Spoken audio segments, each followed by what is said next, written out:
अस्सलाम वालेकुम। मैं हूं डॉक्टर अकील जावेद और आप देख रहे हैं एजे हेल्थ टीवी। पठान भाइयों को खुश आमदेद, डेर रमज़ाना डेर सलेमा शेख। उर्दू भाइयों को खुश आमदेद, पंजाबी भाइयों को जी आयन, और for my English viewers welcome to the show.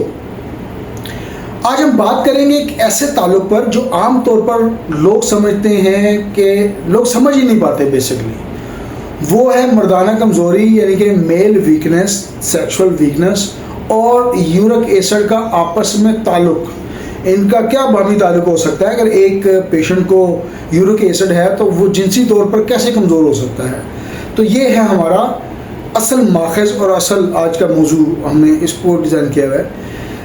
अक्सर मर्द हज़रात थकन, जोड़ों के दर्द, कमर के दर्द और कमज़ोरी और इज़्वाजी ख्वाहिश में कमी की शिकायत करते हैं और आके बताते हैं कि डॉक्टर साहब ये मसला है, हमें यूरिक एसिड भी है।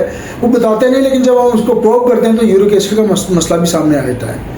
वो समझते हैं कि ये महज मर्दाना कमज़ोरी है, लेकिन जब टेस्ट हम उनको रिकमेंड करते हैं, यूरिक एसिड हम उनका करवाते हैं, तो हमें पता चलता है कि खून की मिकदार में यूरिक एसिड के जो क्रिस्टल्स हैं या जो यूरिक एसिड है वो बहुत हद तक ज़्यादा हो गया हुआ है, और इसके साथ ज़ाहिर मुख्तलिफ दर्दें भी हो रही हैं इनको। और जो हमारा टाइटल है कि मर्दाना कमज़ोरी भी मतलब हो रही है। यूरिक एसिड क्या है, इस पर हम बात करते हैं। दरअसल ये एक फुजला है, मादा है, वेस्ट प्रोडक्ट है जिस्म का। हर कंपनी का एक वेस्ट प्रोडक्ट होता है या बाई प्रोडक्ट होता है, तो ये वेस्ट प्रोडक्ट है जो जिस्म में प्रोटीन के इस्तेमाल के दौरान बनता है। जब प्रोटीन बनते हैं तो ये उसके प्रोडक्शन के दौरान यूरिक एसिड भी बनता है। जब ये मिकदार बढ़ जाती है तो ये जिस्म में जोड़ों, पट्ठों और असाब पर असर डालती है और अल्टीमेटली फिर पेशेंट को दर्द की शिकायत और ये मुझसे आते हैं। बेसिकली होता है कि खून की रवानी को ये मुतासर करता है और खून की जो वेसल्स हैं, जो नालियाँ हैं जिसको हम ब्लड वेसल्स कहते हैं, ये तंग पड़ जाती हैं। ज़ाहिर है वो रास्ता है, वो पाइप है, उसको अगर तंग किया जाएगा तो खून वहाँ से रवानी से नहीं गुजरेगा, और यही वो जगह है जहाँ मर्दाना कमज़ोरी की इब्तिदा होती है। अब इब्तिदा कैसे है कि जब खून का बहाव सही तरीके से उज़्व ख़ास या उज़्व तनासुल तक नहीं पहुँचता तो इरेक्शन के प्रॉब्लम होते हैं और सेक्सुअल पावर कम होती है और प्री मेच्योर एजुकेशन, जल्दी इंजाल की शिकायत होती है। ज़ाहिर है ये प्रॉब्लम्स चलते हैं और उसकी साइंस यही है कि खून की नालियों या खसियों तक या वो उज़्व ख़ास तक या उज़्व तनासुल तक वो ब्लड फ्लो ठीक नहीं होता, जिसकी वजह से प्रॉब्लम्स पैदा होती हैं। तो ये ताल्लुक मेरा ख्याल है साइंटिफिकली मैं आपको बता रहा हूँ, बीइंग ए डॉक्टर आपको पता होना चाहिए। एक डॉक्टर को पता हो कि ये ताल्लुक कैसे बनता है। अच्छा, कुछ वजूहात की बात करेंगे कि यूरिक एसिड बढ़ता क्यों है। ज़्यादा गोश्त खाना, चाय, कैफ़ीन का बहुत ज़्यादा इस्तेमाल, कॉफ़ी का ज़्यादा इस्तेमाल, कम पानी पीना, वर्जिश की कमी, मुसलसल ज़हनी दबाव, पाकिस्तान और ज़हनी दबाव ना ये हो नहीं सकता, और बाज़ औक़ात जिगर की कमज़ोरी या गुर्दों की ख़राबी की वजह से ये प्रॉब्लम्स आती हैं। तो ये है मामला। वो कहते हैं ना कि हम आँख से क्या जिगर में भी उतरे होते, तूने चाहा ही नहीं चाहने वालों की तरह। तो जब ब्लड फ्लो मुतासर होगा तो ये प्रॉब्लम्स चलती रहेंगी।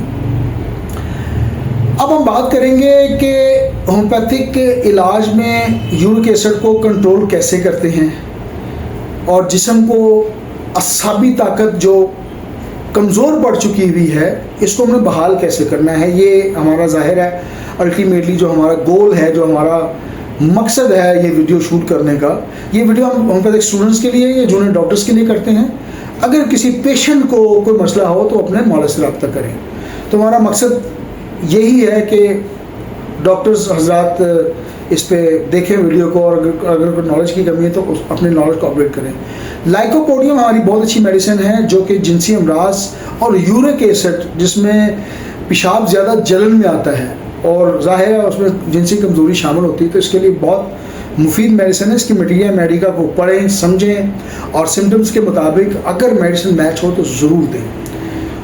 उसके बाद एक मेडिसिन है कोल्चिकम, मैं स्पेलिंग इसके आपको डिस्प्ले कर देता हूँ। यूरिक एसिड से बनने वाले जोड़ों में जो दर्द होते हैं जिसको गॉटी पेन कहते हैं, घंटिया की पेन भी हम इसको उर्दू में कह सकते हैं। माज़रत के साथ उर्दू मेरी शायद ज़्यादा बेहतर ना हो, तो अगर घंटिया इसके प्रॉपर एक्सप्लेनेशन ना हो तो मैं प्री आपको ऑलरेडी अपॉलॉजी करता हूँ। تو یہ استعمال کروائیں. ایسڈ یونینیکم اچھی میڈیسن ہے. یورک ایسڈ کی سطح بار بار اگر بڑھ جائے, پٹھوں میں تناؤ اور تھکن رہتی ہے اور ساتھ میں جنسی مسائل ہو, تو اس کو آپ استعمال کریں. ایک اچھی میڈیسن جو میں کبھی بھی جنسی امراض میں مس نہیں کرتا وہ سیلینیم ہے. یہ اعصابی کمزوری, نیورولوجیکل ڈس آرڈر یا اس کی ویکنس کے لیے بہت اچھی میڈیسن ہے. مردانہ طاقت میں ظاہر کمی ہوتی ہے, ذہنی پریشر اس میں پایا جاتا ہے اور بندہ پریشر کا شکار رہتا ہے, تو اس حالت میں یہ میڈیسن بہت مفید اور کلینیکل ایکسپیریمنٹس میں یہ ثابت شدہ ہے, اس کو استعمال کروائیں. بربیرس کو کبھی میں مس نہیں کرتا, مدر ٹنکچر میں دیتا ہوں. یہ اگر گردوں کے فعال درست طریقے سے انجام نہ پا رہے ہوں, ظاہر ہے کہ گردے ٹھیک کام نہیں کریں گے تو یورک ایسڈ کی مقدار جو ہے وہ خون میں بڑھ جاتی ہے, تو یورک ایسڈ کو کم کرنے میں بہترین میڈیسن ہے اور ہومیوپیتھی کا ایک تحفہ ہے. اس کو استعمال کروائیں, انشاءاللہ تعالیٰ پیشنٹ پہلے جیسا وہ 18 سالہ بانکا ہو جائے گا, جوان ہو جائے گا. اور وہ کہتے ہیں کہ مرد کبھی بوڑھا نہیں ہوتا, یہ بالکل صحیح اور اوتھینٹک بات ہے کہ مرد کبھی بوڑھا نہیں ہوتا, صرف اس کو حالات بوڑھے کرتے ہیں. وہ بوڑھا تب ہوتا ہے جب وہ ذہنی طور پر تسلیم کرتا ہے. ظاہر ہارمون ڈسٹرب ہوتے ہیں, ہارمونل امبیلنس کو ہم نے بیلنس کرنا ہے, تو یہی ساری گیم ہے. ہمارا ایک واٹس ایپ گروپ ہے علامات بتائیں دعا پوچھیں کے نام سے, اگر آپ اس کو جوائن کرنا چاہیں تو آپ ہمیں اپنا نام, اپنے شہر کا نام اور میسج آپ نے ہمیں یہ کرنا ہے کہ پاکستان زندہ باد, تو آپ ہمیں بھیج دیں گے, میں آپ کو واٹس ایپ گروپ میں جوائن کروا لوں گا. اس میں فائدہ یہ ہوگا کہ آپ وہاں پہ علامات پوچھیں گے, ہم آپ کو اس کی میڈیسن بتا دیں گے. ایک پورا پینل وہاں پہ موجود ہے, 6 ڈاکٹر 7 ڈاکٹرز وہاں پہ موجود ہیں جو آپ کو ہم وقت 24 گھنٹے جوابات دیتے رہتے ہیں. تو دعا میں یاد رکھیں. میں doctor Aqeel Javed AJ health TV سے, بس آج جتنا ہی. تھینک یو, اللہ حافظ.